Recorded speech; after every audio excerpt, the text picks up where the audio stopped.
السلام علیکم ورحمۃ اللہ وبرکاتہ۔ کبھی آپ کے ذہن میں یہ سوال آیا ہے کہ اللہ تعالیٰ نے ہمیں فجر کے وقت جاگنے کا حکم کیوں دیا ہے؟ کیا فجر کا وقت صرف عنقریب پڑھنے کا وقت ہوتا ہے؟ کیا اس وقت کے پیچھے ایک راز پوشیدہ ہے؟ وہ راز کیا ہے؟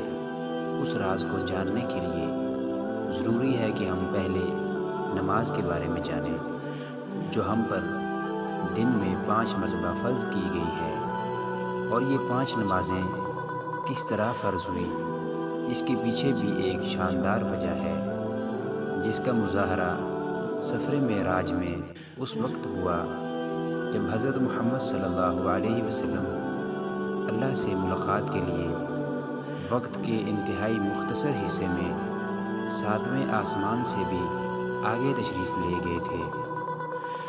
اس رات اللہ تعالیٰ نے ایک خاص پس منظر میں اپنے حبیب صلی اللہ علیہ وسلم کو آسمان پر بلایا اور اپنے خصوصی انعامات سے نوازا۔ اس مبارک سفر میں اللہ تعالیٰ نے اپنے قرب خاص سے نوازا، انبیاء کرام علیہم السلام سے ملاقاتیں کروائی، جنت و جہنم کا مشاہدہ کروایا اور نیکوں کے اجر و ثواب اور بروں کے انجام و عذاب کا نظارہ کروایا۔ اس عظیم سفر میں بہت سے انعامات سے نوازا گیا، جن میں ایک خاص انعام امت کے لیے نماز کا تحفہ بھی ہے، اور قیامت تک کے لیے انسانوں کو اپنے معبود اور خالق سے قریب تر کرنے کا عظیم تحفہ اور عبادت یعنی نماز بھی اسی سفر میں عطا کی گئی۔ معراج کی رات جب آپ صلی اللہ علیہ وسلم کو اللہ نے 50 نمازوں کا حکم دیا، تو حضرت موسیٰ علیہ السلام کے کہنے پر آپ نے اللہ تعالیٰ سے 50 نمازوں میں نرمی کی درخواست کی، اور ایسا کئی بار ہوا، یہاں تک کہ اللہ تعالیٰ نے امت محمدی صلی اللہ علیہ وسلم کے لیے دن میں 5 نمازوں کا حکم دیا، جس کے بعد بھی حضرت موسیٰ علیہ السلام نے آپ صلی اللہ علیہ وسلم کو 5 نمازوں میں کمی کے لیے اللہ کے پاس ایک بار پھر جانے کا مشورہ دیا، لیکن تب آپ صلی اللہ علیہ وسلم نے فرمایا کہ میں نے اپنے رب سے کئی مرتبہ درخواست کر لی ہے، یہاں تک کہ اب مجھے حیا آ گئی ہے، اور اب میں راضی ہوں اور اس حکم کو ہر طرح سے تسلیم کرتا ہوں۔ ہر نماز پڑھنا ضروری ہے، اور یقیناً آپ کے لیے بھی نمازوں میں سب سے زیادہ مشکل نماز فجر کی نماز ہوگی، جس میں نیند کا غلبہ اس قدر ہوتا ہے کہ انسان بمشکل اٹھ پاتا ہے، لیکن دن کے اس خاص حصے میں جو راز پوشیدہ ہے، اسے جب آپ جانو گے تو یقین کریں کہ آپ فجر کی نماز کبھی نہیں چھوڑنا چاہیں گے۔ نماز فجر کے کچھ فضائل سماعت فرمائیں۔ 5 نمازوں میں سب سے اہم نماز فجر کی نماز ہے۔ اس کی اہمیت کا اندازہ اس بات سے لگائیں کہ اللہ تعالیٰ فجر کے وقت کی قسم اٹھاتے ہیں اور فرماتے ہیں، قسم ہے فجر کی اور 10 راتوں کی اور جفت اور طاق کی اور رات کی جب وہ چلنے لگے، یقیناً ان میں عقل مندوں کے لیے بڑی قسم ہے۔ حضرت عائشہ صدیقہ رضی اللہ تعالی عنہا سے روایت ہے کہ حضور صلی اللہ علیہ وسلم ارشاد فرماتے ہیں کہ فجر کی 2 رکعتیں دنیا و ما فیہا سے بہتر ہیں۔ یاد رکھیں کہ فجر کی باجماعت نماز ایک مسلمان کی صداقت اور اس کا ایمان پرکھنے کی کسوٹی ہے۔ حضرت عبداللہ بن عمر رضی اللہ تعالی عنہ فرماتے ہیں، ہم اگر فجر اور عشاء کی نماز میں کسی آدمی کو نہ پاتے تو اس کے بارے میں اچھا گمان نہیں رکھتے تھے۔ فجر کی نماز صبح کی نماز جہنم سے حجاب ہے، آڑ ہے۔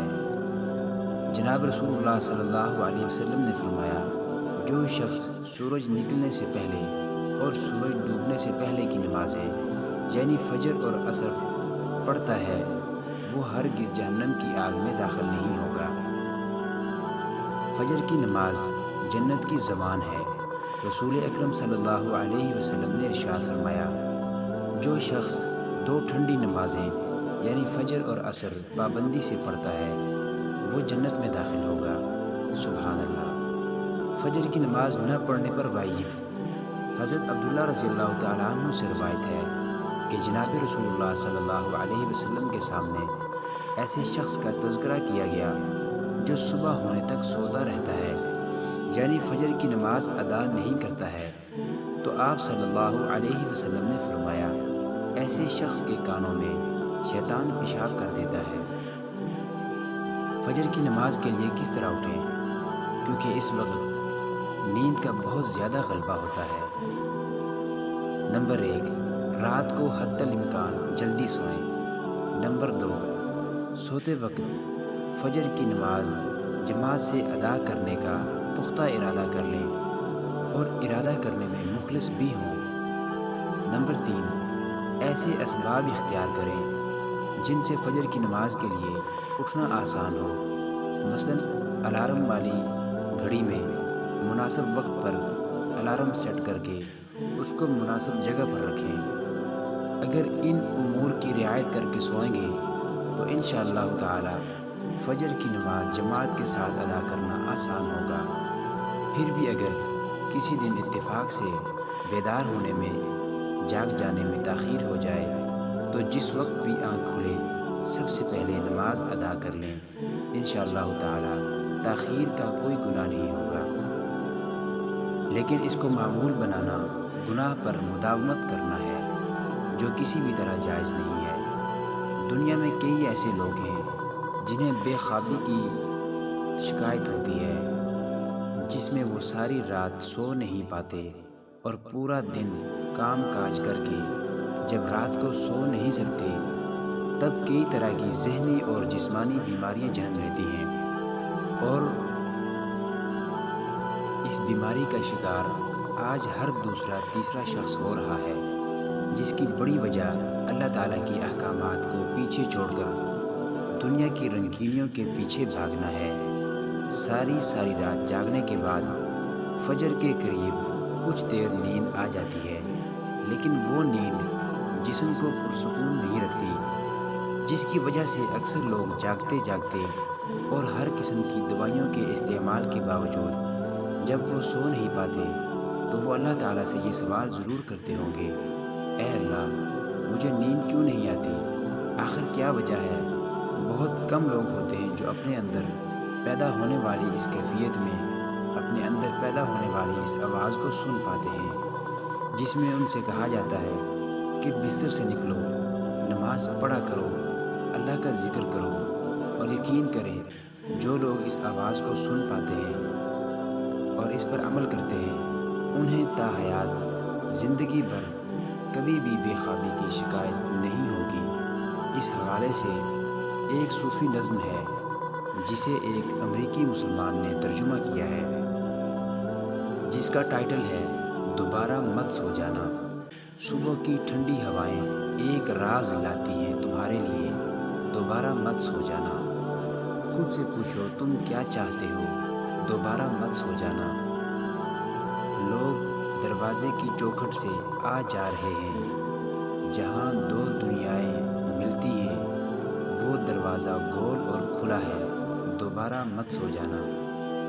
اس نظم میں بیان کردہ دروازہ ہماری دنیا اور دوسری دنیا کا ہے، جہاں سے فرشتے ہر صبح اور شام کو اترتے ہیں، جن کا ذکر اس حدیث پاک میں ملتا ہے، جس میں آپ صلی اللہ علیہ وسلم نے فرمایا ہے کہ رات اور دن میں فرشتوں کی ڈیوٹیاں بدلتی رہتی ہیں، اور فجر اور عصر کی نمازوں میں ڈیوٹی پر آنے والے اور رخصت پانے والوں کا اجتماع ہوتا ہے۔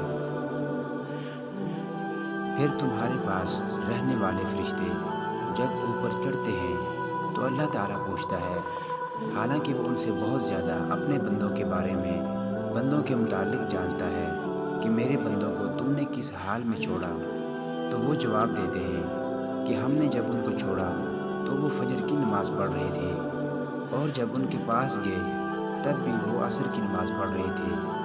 یاد رکھیے کہ فجر اور عصر کی نمازوں کے اوقات میں سونے سے منع کرنے کے پیچھے بھی ایک بڑی وجہ ہے، اور وہ یہ ہے کہ سائنس کہتی ہے کہ صبح سورج طلوع ہوتے وقت اور شام کو غروب ہونے سے پہلے سونا نہیں چاہیے، کیونکہ صبح کے وقت زمین پر آکسیجن وافر مقدار میں فراہم ہوتی ہے، جس وقت ماحول تر و تازہ ہوتا ہے، اور یہ آکسیجن آپ کو دن بھر فٹ رکھنے کے لیے انتہائی ضروری ہوتی ہے۔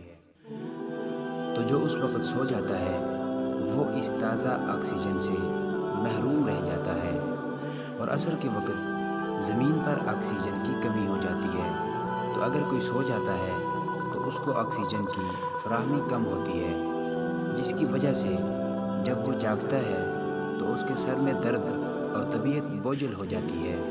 اور یہی بڑی وجہ ہے کہ دین اسلام میں ان دونوں اوقات میں سونے سے منع فرمایا گیا ہے۔ نماز فجر کے بارے میں ایسے بے شمار فضائل اور بھی ہیں جن کو ہم نہیں جان سکتے۔ اگر انسان ان کو جان لے تو کبھی بھی کوتاہی نہ کرے، کبھی بھی سستی نہ کرے۔ رسول اکرم صلی اللہ علیہ وسلم کا فرمان ہے، اگر وہ لوگ عشاء اور فجر کی فضیلت کے بارے میں جان لیں تو وہ ضرور بضرور نمازوں میں حاضر ہوں گے، چاہے ان کو خود کو گھسیٹتے ہوئے ہی آنا پڑے۔